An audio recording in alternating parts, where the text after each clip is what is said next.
Nick Foles is not the answer.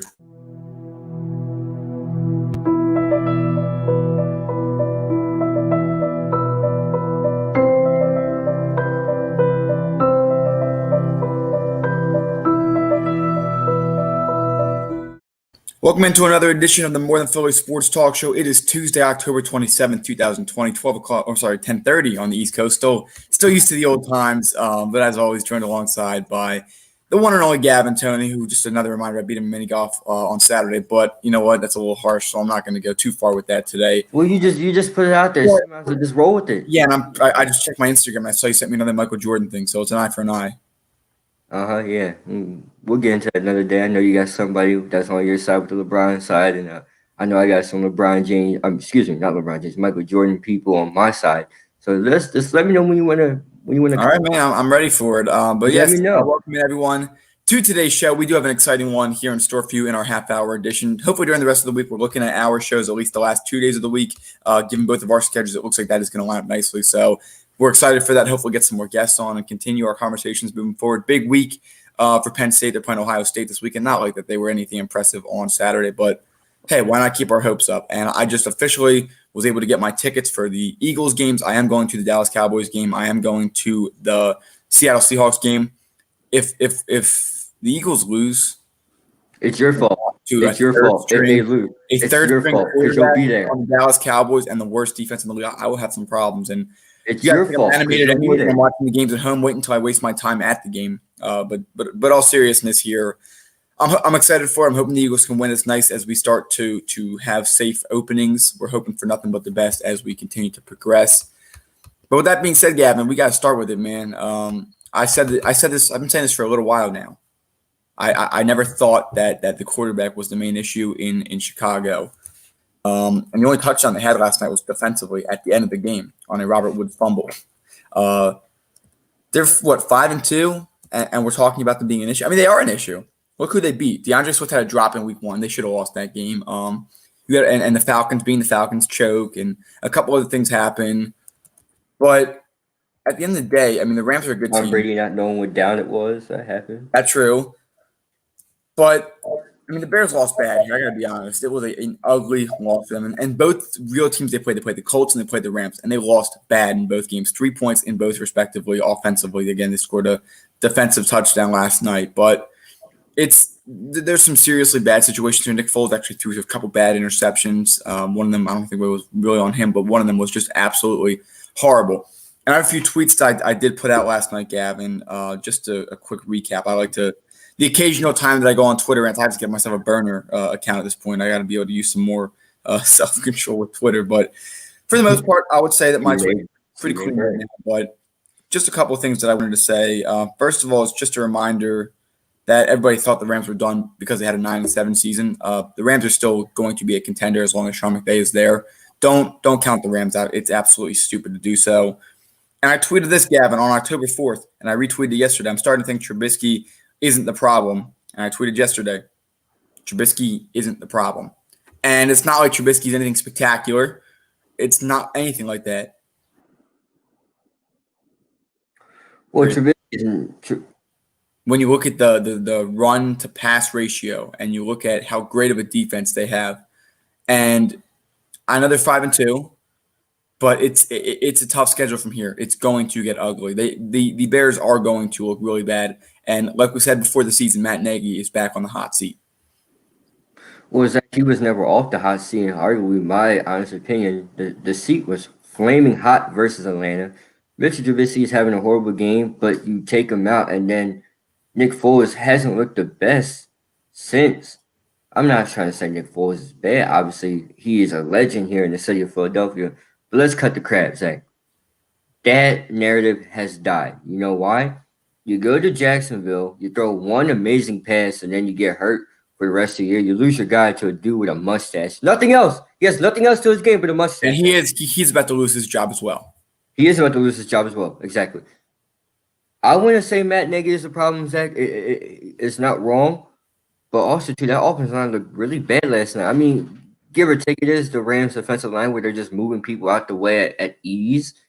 But, Zach, did you see how bad that offensive line looked? Just humble and just getting pushed. But we want to talk about the Bears loss, right? How bad the loss was. Jared Goff looked good. He only missed 10 passes. He had 2 touchdowns. All right.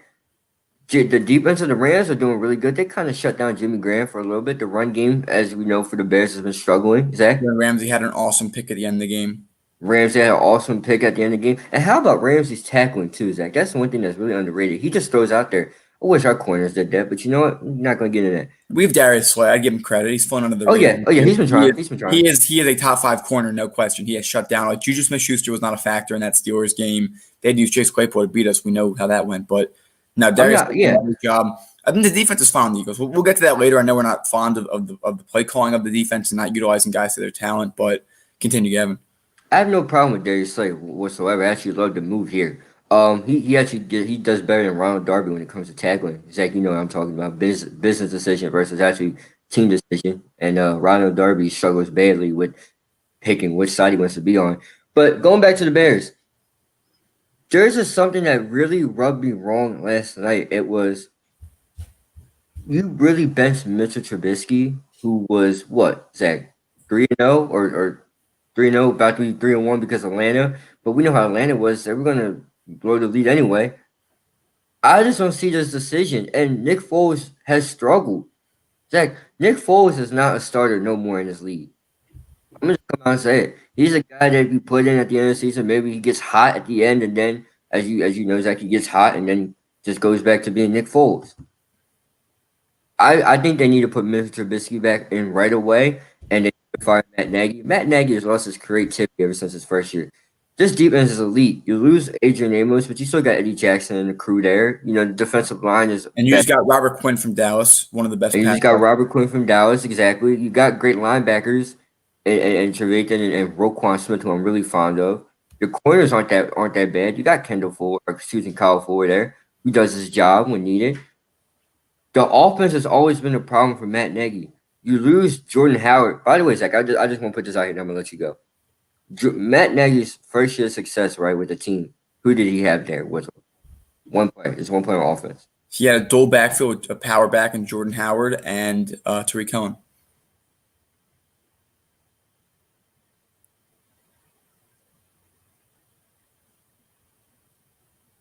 Who did we have last year? You said David Montgomery. Exactly. No, I'm talking about for us last year. We had Jordan Howard. Eagles had Jordan Howard. Exactly. My problem is Jordan Howard's a big success to each offense, but they're not going to realize it until now we're realizing because he's gone. I said the same thing about LeGarrette Blunt for here, but everybody wants to. The power back is so. I mean, he's struggling in Miami. He has lost his job there, but when he was on the Bears and he was on the Eagles, there was no doubt in my mind that Jordan Howard was a huge foundation to the success in the red zone. Jordan Howard was a key guy, and Matt Nagy has not looked creative ever since they lost Jordan Howard. You got Allen Robinson, a great wide receiver, but he's unhappy with his contract. They have great weapons there. There's no doubt in my mind that they have great weapons. It's much better than the Eagles. You have Anthony Miller, Jordan Howard, Jimmy Graham, who's getting older.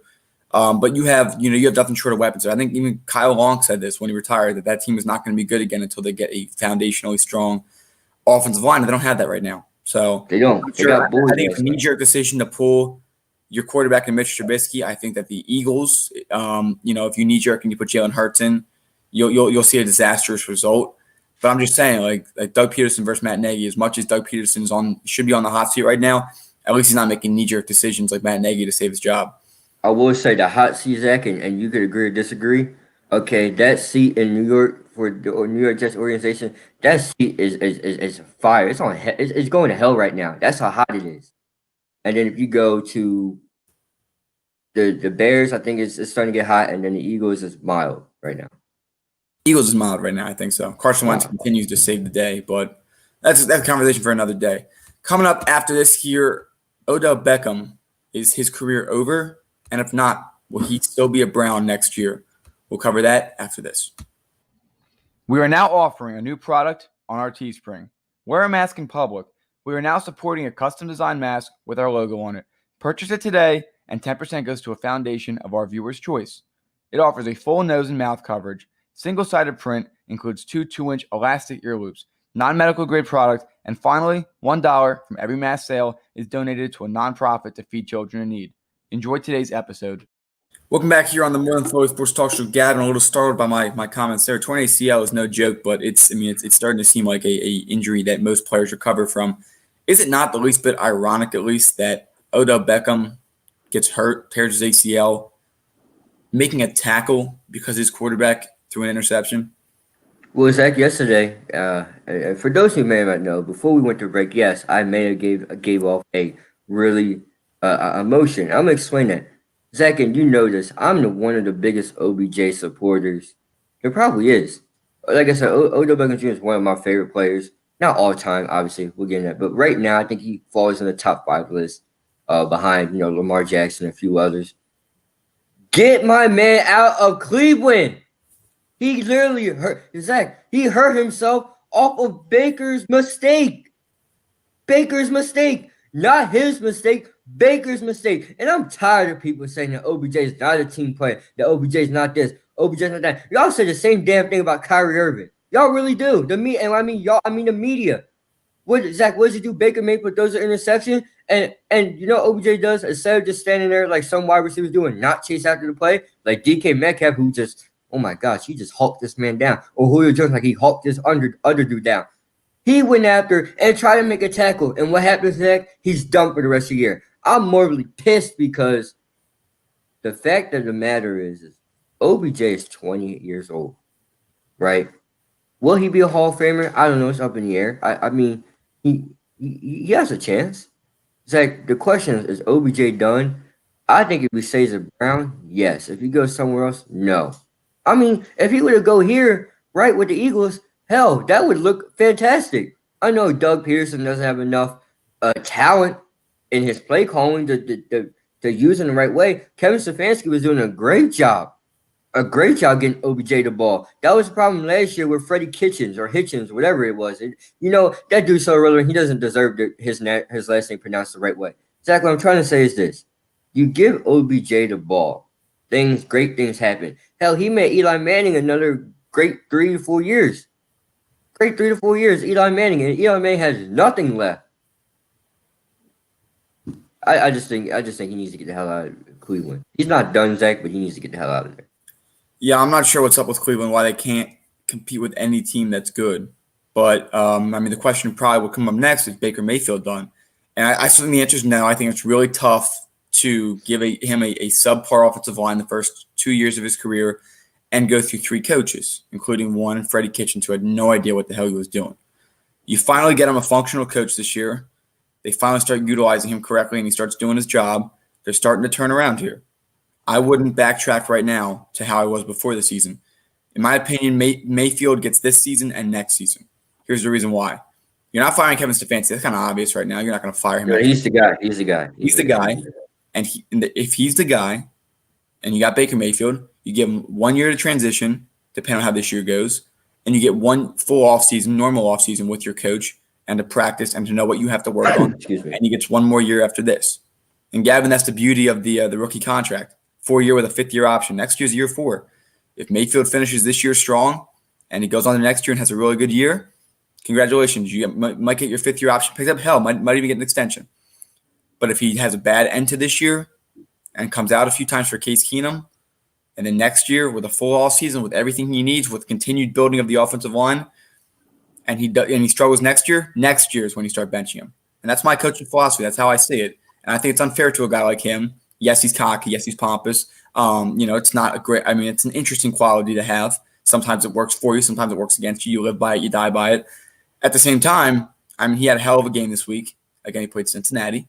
But he did throw the team on his back to win. Okay? I get it. He played horrible against the Steelers, horrible against the Ravens. They're 5-2. I wouldn't go to the bench Baker yet. He was 28. He beat the Cowboys. 23 with 5 touchdowns and no picks after that 0-for-5 start. Let's see what happens. Maybe him. Remember, his best year was without Odell and when Jarvis Landry was his wide receiver 1. If this works out better for him, if it's less pressure to force a ball, then OBJ should definitely be on the trade block. But let's see what happens. It's not yet time to start saying bench Baker yet. He deserves himself another year and a half or so to prove himself because of how many coaches you got. You got 3 different schemes, 3 different play callers, and a 4th one this year for him. It's unfair. Cleveland is a disorganized. How many coaches? The only man that can make how many? How many coaches do we have to keep giving this guy games? But with that being said, Gavin, I'd say it's hard to transition between multiple coaches. Okay, you go. But how many coaches does this last coach go through? No excuses after next year. But I just want to throw this out here, Zach, because you said they're 5-2. All right. Did you know Baker Mayfield is statistically one of the worst quarterbacks in the 4th quarter? Like he doesn't go on the field in the 4th quarter because he just literally tries to give the game away. Let's just put that out there. The teams he's beaten. And he's no one's saying he's playing like an MVP right now. Okay, hold on. He's beaten the Dallas Cowboys with no D, right? The Owls, as you said. He's beaten the Bengals twice, barely. He had to come back against the Bengals the 2nd time, and I think the 1st time Joe Burrow came. The first time they pretty much handily won that, but Burrow did score a late touchdown. Exactly. And then he also beat. Let me just come out and say this. Washington.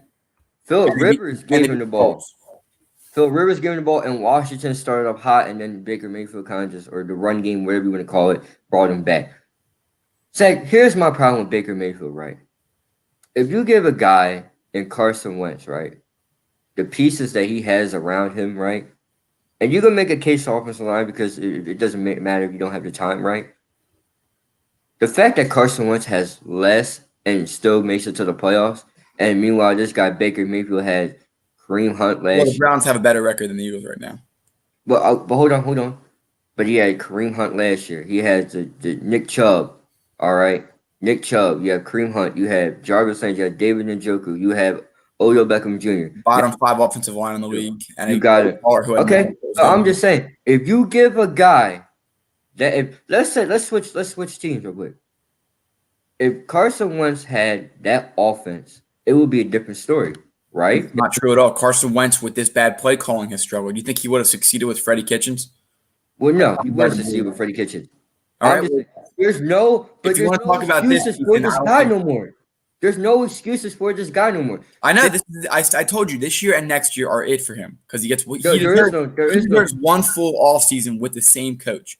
Can you agree? There is no next year. He's one of the Hugh Jackson, who we know is not a great coach at all. He's a smart coordinator, but he's not a good coach.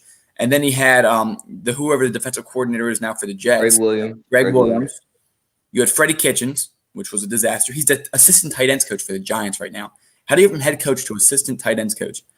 Anyway, those are 3 disastrous coaches. And now they get him Kevin Stefanski, and he's looking better. He's on his way up is what I'm trying to say. Zach, he has to go to the playoffs this year. They need to go 9-7, 10-6 this year for him to even consider. He has exactly. To even have a winning record at his job. And next year he'll need to go at least 10-6. I'm telling you, Zach, right now, and people in the comment section or after or whatever, in my eyes, Baker Mayfield has to have a winning record this year and make playoffs. Winning record to maybe toss up a job next year for you, a playoffs to solidify you're going to be back next year. Right? I'd say 500. I'd say 500. He'll get the Mitch Trubisky treatment for next season. No, I think if Baker Mayfield underperforms again, you could say, well, oh no, OBJ, but if Baker Mayfield underperforms again, then you're going to have to look in the other direction. I'm telling you, man. I'm not defending him. I think he's had a lot of bad decisions. But 4 coaches in 3 years is tough. It's hard to adapt to. Well, that's a fair statement. They found it this season. This is it right here, and they're winning. And for me, Zach, I think about this as well. If this is not it, right? The QB market this year, Matt Ryan might be on the move this year. You don't know. Matt Ryan could be on the move. You could Matt Ryan and Julio Jones, and they can't win. Dan Quinn. Dan Quinn is your answer for that one. Dan Quinn. Dan Quinn and bad front office. But Zach, I'm just saying, I'm tired of making excuses for Baker Mayfield. The only thing that kept Baker Mayfield above the water is the fact that when he stepped in, they didn't have a win yet, and they just came off 0-16. That's the only thing. The defense looks good sometimes. Defensive line was arguably elite. I don't know. I think Baker Mayfield's a problem still. I'd just say this, though. If Jimmy Garoppolo continues to struggle this year, Matt Ryan to San Fran, reunion with Kyle Shanahan. Wouldn't shock me. Coming up after this, World Series Game 6. Can the Dodgers close the door? Or will the Rays win and put us into Game 7? That and predictions after this. Would you like to know how you can support the More Than Philly Sports Talk Show? If so, head down to the comments on our YouTube channel. You will see 2 links there. The first is our Teespring, where you can see a wide variety of apparel products, including our signature product, the More Than Philly Sports Talk Show sweatshirts, offered in a variety of different colors, including gray, navy blue, and more. Finally, we have our Patreon page, where you can become a monthly donation member. 10% of all donations go towards an organization of our viewers' choice. We hope that you enjoyed today's episode, and if you can't donate, that's okay, because you can always share this. All right, Gavin. Another night of listening to Joe Buck. Game 6 tonight. And yes, Joe Buck, we've heard him probably. He actually had a nice break. I'm sure he appreciated the little break yesterday. I feel like Joe Buck was sitting over there drowning himself in water and hot tea to save his voice. And honey. My honey. It's crazy. I mean, that's got to Ladies be. Ladies and gentlemen, I enjoy Joe Buck, the baseball caller, than I do the football caller. He's better at baseball because, Zach, here's my argument with that. Slower pace, right? Baseball is a slower pace that matches his voice, in my honest opinion. Where football is a kind of a fast pace and it doesn't really match his voice. I guess you wouldn't like him announcing hockey or basketball. I would not.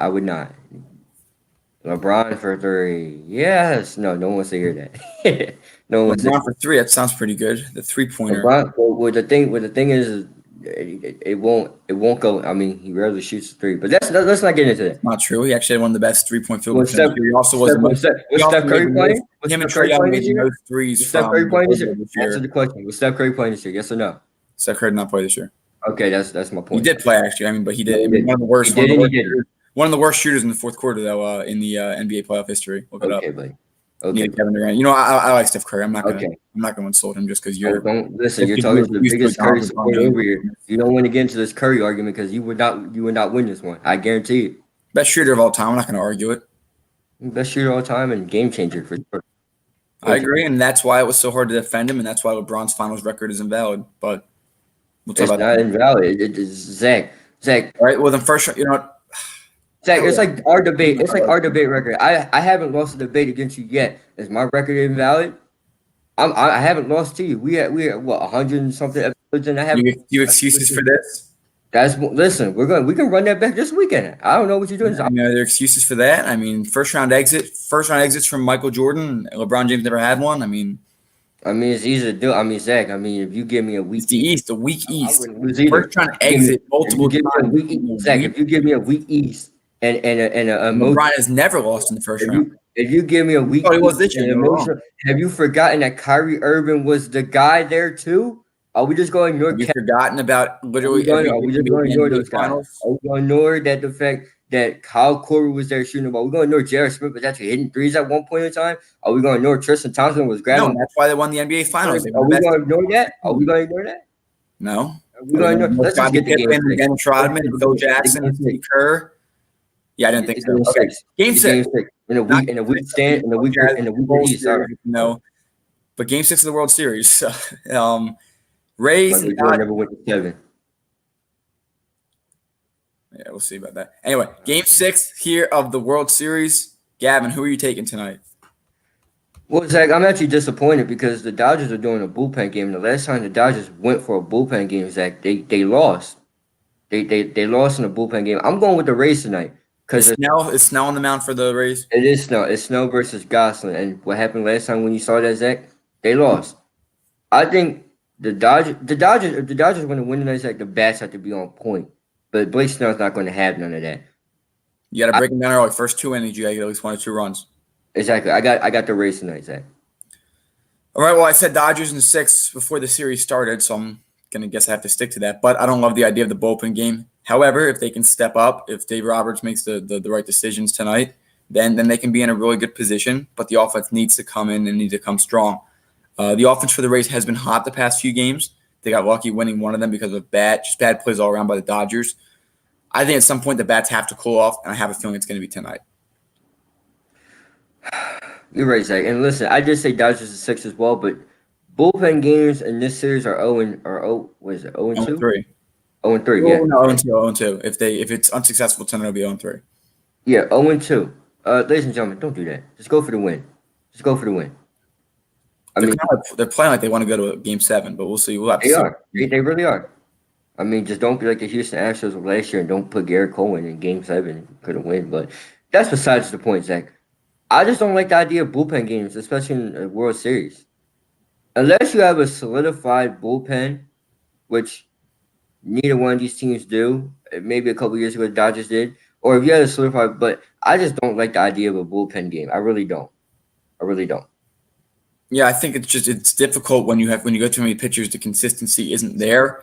And you're also going up against one of the best pitchers in the game. However, if the Rays win tonight, their pitching is definitely going to be a lot more slim in Game 7 than the Dodgers would be.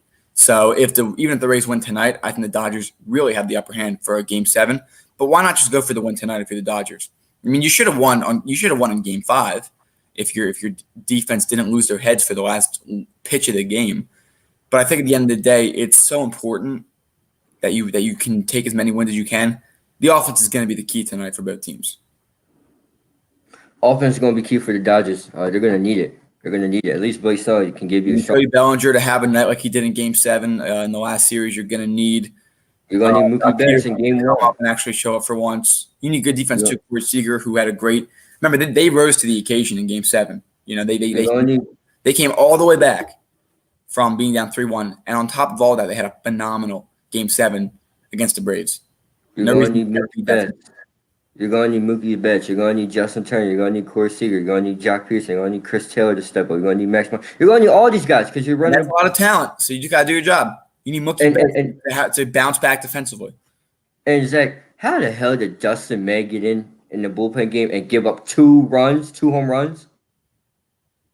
I just got to make and the management for the pitching. You got to make sharp decisions tonight, but the offense needs to come up and they need to come up big. Come up big and never look back. They could win a 6, Zach, but it's just one of those things where when you put your bullpen in and can you trust them? Can you trust the bullpen to do their job? More importantly, can the offense go out and produce against Blake Snell? The Yankees bullpen went in the game versus the Rays, and they went 4 innings strong, only gave up hits but no runs. You're going to need the Dodgers will need something like that tonight. Exactly, and no stupid errors. Seriously, if they didn't have that, they would have won the World Series the other night. But Game 6 tonight, technically in LA, really in Arlington still, but it is a Dodgers home game, so they will get the last opportunity at the plate, possibly if they're in the lead, to hold them off in the top of the 9th.